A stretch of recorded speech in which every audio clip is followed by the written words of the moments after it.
Jace Bauserman with Grandview Outdoors here at the 2015 SHOT Show, and I'm with elk calling legend Wayne Carlton. You know, Wayne's been around elk calling and elk from the beginning. I mean, he's been an innovator and a pioneer in the elk calling arena. And Wayne, just in general, from when you first started to now, what has been the evolution of elk calls and elk calling?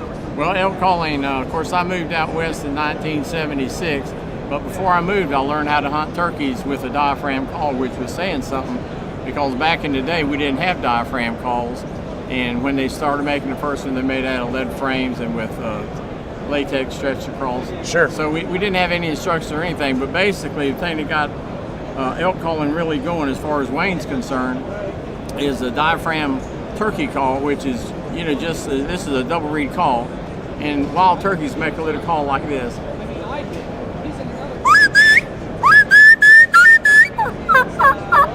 But if you just took that wheep and then just added to it what an elk does, both of them are whistles, just an elk is bigger. Sure. Or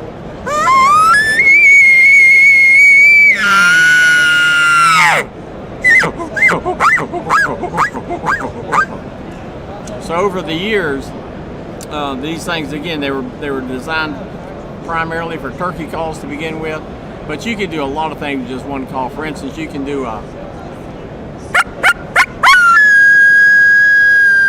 or you can do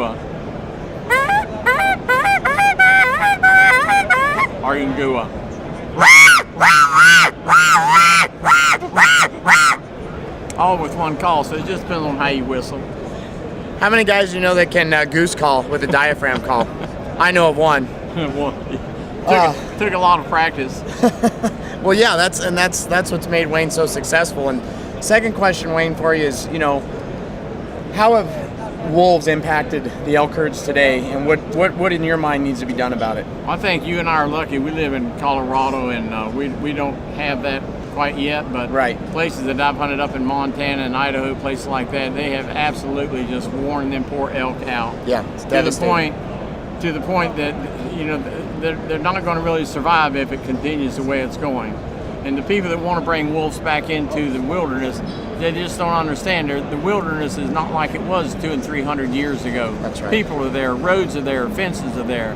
So you're not comparing apples to apples. And if you really love wildlife, all types of wildlife, then you would control wolves much better than we are right now. I'm Jace Bauserman with Grandview Outdoors. Wayne Carlton. It's always a pleasure. Thanks, Wayne. Thank you, sir. Appreciate it, Appreciate buddy. you coming by. Thank you.